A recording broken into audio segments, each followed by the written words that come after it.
La dyslexie est bien plus qu'un défi scolaire. Dès leur première année d'apprentissage, des élèves doivent faire face à des défis au-delà de l'écriture et de la lecture. Pour eux, chaque mot, chaque ligne devient un combat, souvent accompagné d'incompréhension ou de doute. Pourtant, derrière ces difficultés se cachent des élèves déterminés, soutenus par leurs professeurs passionnés et leurs familles qui les encouragent. Ces élèves, avec le courage et la persévérance, démontrent chaque jour que la dyslexie n'est pas une faiblesse, mais une façon d'apprendre et de percevoir. Mais la dyslexie ne s'arrête pas au mur de l'école. Elle accompagne ceux qui grandissent avec elle dans leur vie quotidienne, dans leur carrière, dans leurs relations.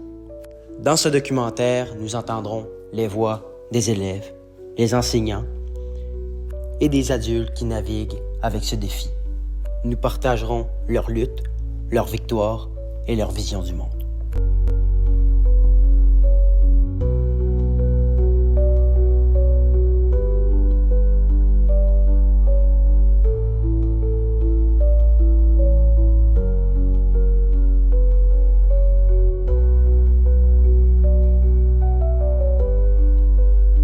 C'est ce que beaucoup croient.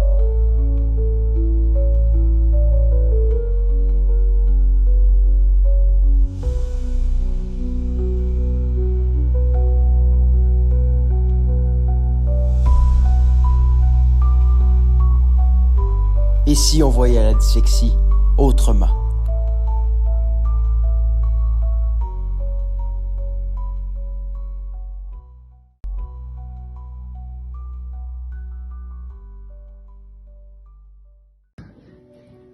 La dyslexie, c'est un trouble spécifique d'apprentissage de la lecture et de l'écriture. Ça ne veut pas dire qu'une personne atteinte de la dyslexie est moins intelligente que les autres, mais ça veut dire que ça va lui prendre plus d'efforts puis plus de travail à apprendre à lire et à écrire. Les jeunes dyslexiques, on les reconnaît lorsqu'on les écoute lire, donc c'est souvent ceux qui vont inverser les lettres, ceux qui vont avoir du mal à associer des sons aux lettres, ceux qui vont avoir de la difficulté à mémoriser le code écrit, donc toutes les règles grammaticales puis les règles lexicales pour écrire des mots. Puis ça fait aussi qu'ils ont une lecture plus lente, qui leur donne pas accès au sens. À l'école, un jeune dyslexique, comme la lecture et l'écriture est présente partout, ça se répercute dans toutes ces disciplines scolaires. En mathématiques, comprendre le petit bout du problème écrit pour être en mesure de le résoudre, ça fait en sorte que c'est plus difficile pour eux aussi. Puis c'est comme ça dans toutes les autres disciplines. La lecture et l'écriture, c'est omniprésent dans nos classes. Heureusement, depuis quelques années, on a vu l'apparition de fonctions d'aide qui sont venues compenser les difficultés des élèves dyslexiques. Comme par exemple, la synthèse vocale permet aux jeunes d'avoir accès au code écrit en se faisant lire le texte. Donc, les jeunes peuvent lire des textes de leur niveau, mais sans avoir à passer par le décodage. C'est la machine qui lit pour eux. Donc, depuis que les jeunes ont ça entre les mains, ça leur permet de lire les textes de leur niveau. Il y a aussi les prédicteurs de mots. Ça, c'est comme une petite banque de mots qui apparaît quand on commence à écrire un mot. Donc ça permet à l'enfant d'avoir une écriture plus rapide, plus fluide. Donc ça lui permet, parce que les élèves dyslexiques, ils ont plein d'idées, ils ont un grand imaginaire, ils sont créatifs, mais souvent ils s'empêchaient d'écrire parce que c'était difficile pour eux puis ça prenait trop de temps. Donc depuis que le prédicteur orthographique existe, puis que ces banques de mots-là apparaissent, donc on a accès à leurs idées puis à leur plein potentiel. Le correcteur orthographique, tant qu'à eux, c'est venu pallier aux difficultés à mémoriser les codes grammaticaux puis les codes lexicaux. Donc, l'enfant peut utiliser autant de mots que ses collègues de classe. Depuis que tous ces outils technologiques-là existent, nos élèves dyslexiques dans nos classes réussissent davantage.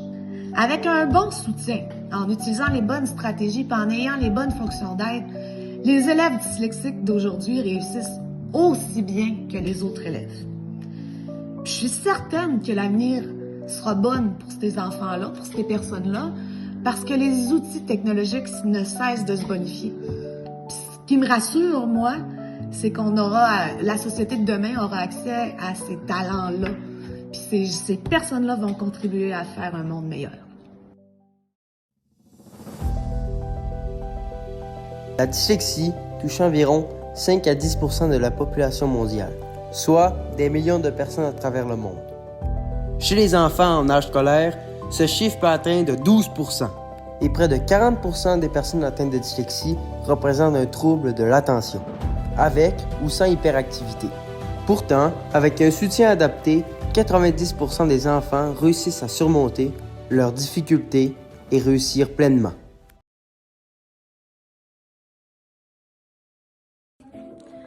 Alors, bonjour. Il m'a fait plaisir de participer à ce documentaire en lien avec la dyslexie. Je suis directrice d'école depuis quelques années. Donc, nous avons actuellement dans nos établissements scolaires des jeunes qui présentent des difficultés d'apprentissage de type dyslexie. Donc, ça peut peut-être représenter environ, je vous dirais, pour une école de 300 élèves, certainement 10 à 15 élèves qui sont présentement appareillés. À partir de la fin de la 4e année, 5e, 6e année pour les préparer au secondaire. Nous avons plusieurs mesures mises en place pour accompagner les élèves dyslexiques à l'intérieur de l'école, de nos écoles. Donc, nous avons des aménagements pédagogiques prévus au plan d'intervention des élèves, donc du temps supplémentaire lors des évaluations, du support adapté, des documents plus espacés, des enregistrements audio. On peut aussi faire les évaluations ministérielles sur les ordinateurs portables. Nous offrons également de la formation pour les enseignants, alors de la sensibilisation aux troubles 10 que l'on appelle, et nous les formons aussi pour qu'ils puissent utiliser des stratégies d'enseignement différenciées. Nous avons pour les élèves des interventions de professionnels mises en place telles que les orthophonistes, les psychologues scolaires qui peuvent soutenir la mise en place des aides technologiques dans les écoles.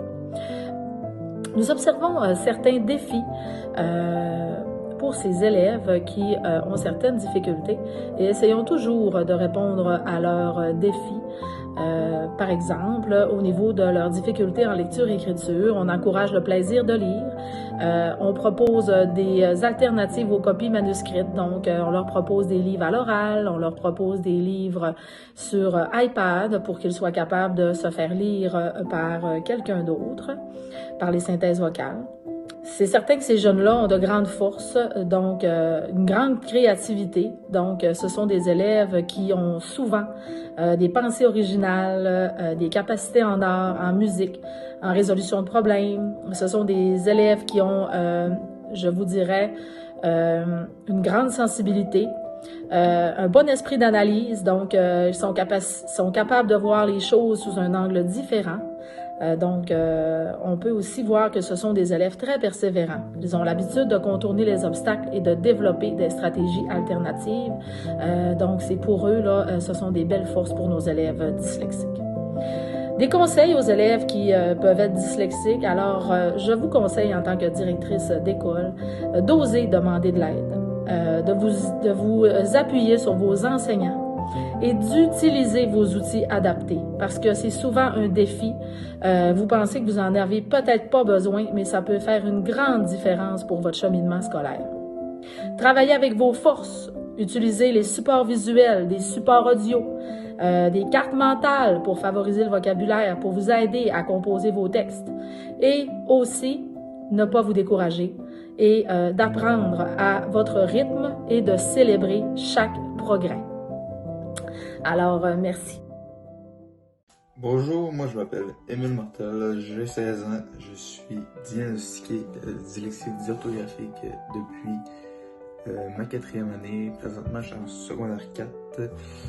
Je suis ici pour vous parler un peu de mon parcours scolaire en étant dyslexique. Donc mes difficultés que j'ai parcourues quand j'étais dyslexique, c'était un peu entre autres, c'est sûr que l'articulation, l'écriture, la lecture, puis la communication un peu avec les autres. Les défis que j'ai dû relever au quotidien, c'est sûr que j'ai dû m'améliorer, m'adapter, me forcer plus, faire plus attention à mes erreurs, tu sais, puis m'a donné la chance aussi d'être meilleur, une meilleure version de moi-même pour m'aider parce que j'étais dyslexique dysorthographique. La dyslexie, dans le fond, moi je trouve que ça peut pas nous empêcher d'avoir des talents, ça peut pas nous empêcher de vivre sa passion. Ça peut pas nous nuire, tu sais, moi je joue de la musique, tu sais, je suis très manuel, tu sais, moi je trouve que ça peut pas nuire à ça. Et je pense pas que la dyslexie va nuire à mon avenir. Bonjour, mon ami m'a demandé de répondre à un peu de la dyslexie. Quelles sont les difficultés que tu as rencontrées à cause de la dyslexie? Alors déjà, il faut savoir que la dyslexie, c'est une maladie génétique, puis que tu l'as toute ta vie. Fait que moi, je dirais que le problème, c'est que quand tu as certains outils, on te dit souvent ah mais toi t'as passé cet examen, ah mais toi t'as une meilleure note parce que à cause de tes outils. Sauf que la vérité c'est que sans ces outils-là,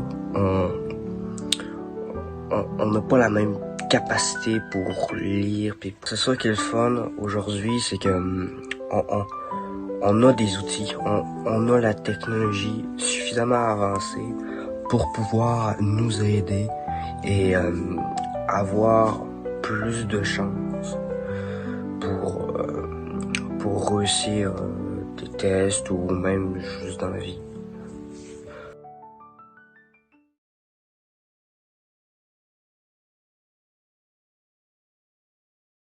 C'est à 52 ans, lorsque ma fille a été diagnostiquée dyslexique dysorthographique et avec un trouble d'accès lexical, que j'ai su que moi également, j'avais le même diagnostic. Donc, j'ai finalement compris pourquoi j'avais autant de difficultés en français tout au long de mes études. J'ai travaillé pendant tout ce temps-là à essayer de m'améliorer, à continuer à lire, à écrire, etc. Mais avec de l'aide toujours pour les corrections, ce qui n'était pas facile parce qu'il n'y avait pas de logiciel. J'ai travaillé en croyant mes capacités puis en les utilisant au maximum. Les défis que j'avais à relever, c'est de m'entourer de personnes qui pouvaient m'aider et de continuer d'avancer, de prendre mes forces. J'étais fort en maths, j'étais fort en créativité, sauf le français, ce qui m'a favorisé donc que je continue mes études. Puis je m'organisais toujours pour me faire corriger, pour aller me chercher de l'aide dans mes corrections quand c'était des textes écrits. Puis j'ai pu procéder comme ça, puis devenir enseignant au cégep. Écrire. Heureusement, les difficultés de la dyslexie ne touchent pas l'expression verbale. Donc au niveau de la communication verbale, ça allait très bien. Comment j'ai relevé ces défis-là? Grâce à mon entourage, qui a été toujours, qui a su voir les forces que j'avais, puis de ne pas relever inutilement les faiblesses que j'avais au niveau de l'apprentissage.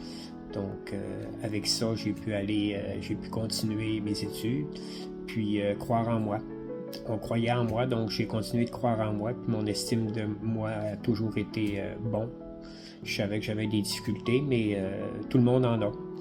Donc, j'ai travaillé avec ça, avec ce que j'étais capable de faire. Si j'avais un truc à donner aux gens qui sont dyslexiques, dysorthographiques, qui ont un 10, peu importe laquelle, c'est de continuer à croire en eux, d'avoir confiance en leurs possibilités, de bien connaître leurs capacités, leurs forces, de l'utiliser au maximum, de continuer de la développer. Vous allez être meilleur que bien du monde qui n'ont pas de dyslexie. La dyslexie n'est pas un obstacle au succès. Plusieurs grandes personnalités ont relevé ce défi pour briller dans leur domaine. Par exemple, Steven Spielberg, réalisateur, a utilisé son imagination pour raconter des histoires visuellement emblématiques, malgré ses difficultés de lecture. Ou sinon, Tom Cruise, acteur ayant surmonté ces défis en utilisant des méthodes vigoureuses de travail. Et sinon, le plus connu, Albert Einstein, est un exemple de génie créatif associé à la dyslexie. J'ai l'honneur de vous présenter une personnalité qui a su inspirer des millions de personnes par sa détermination et son authenticité. Steve Bégin, ancien joueur de la LNH et porte-parole de J'aime mon 10, incarne la résilience et le courage pour affronter les défis de la dyslexie. Aujourd'hui, il partage avec nous son expérience personnelle et un message d'espoir pour tous ceux qui vivent de la dyslexie. Voici Steve Bégin. Salut les amis, c'est Steve Bégin, ancien joueur du Canadien de Montréal. Pour ceux qui ne le savent pas, j'ai grandi avec des problèmes d'apprentissage et oui, je suis une personne 10, mais ça ne m'a pas empêché de réussir dans la vie. J'ai réussi parce que je me suis basé sur deux qualités que on est reconnu pour les personnes 10. Un, je suis extrêmement travaillant et deux, je suis très persévérant et c'est nos qualités. Donc, appuyez-vous là-dessus, donnez-vous au maximum, puis il n'y a rien de mal d'être différent des autres. N'oubliez pas parce que tu es une personne avec des problèmes d'apprentissage que tu n'es pas intelligent. Au contraire, on est extrêmement intelligent. Puis en plus de ça, on a ces deux qualités-là pour nous aider à cheminer. Donc, lâchez pas, ayez confiance en vous et profitez de la vie. Merci. Donc, merci beaucoup, Edouard Lefebvre, de m'avoir invité dans ton documentaire. Je voulais juste dire à tout le monde qui sont dyslexiques ou qui écoutent le message, n'abandonnez pas, suivez vos passions. Puis c'est pas parce que vous êtes dyslexique que vous devez abandonner, que vous êtes différent des autres, puis que vous êtes une moins bonne personne. Ne lâchez jamais, puis forcez-vous, puis n'abandonnez pas. Bonne chance à tous. Je suis dyslexique. Depuis toujours, les mots ont été un défi pour moi. Mais ce défi ne m'a jamais empêché de rêver, de créer et de raconter des histoires. Beaucoup pensent que la dyslexie est une faiblesse, qu'elle nous limite, qu'elle nous empêche de réussir. Mais la vérité, c'est tout le contraire. La dyslexie, c'est une autre façon de voir le monde. Une façon qui nous pousse à imaginer différemment, à trouver des solutions uniques, à sortir des sentiers battus. Si je peux faire des films aujourd'hui, c'est parce que ma dyslexie m'a appris à penser autrement. Elle m'a donné une imagination débordante, une manière unique de raconter des histoires. Et je suis convaincu que la différence ne doit pas être un frein, mais une force. J'espère que ce documentaire n'ait changé n'est-ce qu'un peu votre perception de la dyslexie. Que vous comprenez qu'être dyslexique, ce n'est pas être incapable, ce n'est qu'être différent. Et cette différence, il faut l'accepter, l'exploiter et en être fier. Un immense merci à tous ceux qui ont participé à ce documentaire. Merci pour vos témoignages, votre honnêteté et votre courage. Et merci à vous qui regardez ce documentaire, parce qu'en changeant votre regard, vous contribuez à faire évoluer les mentalités.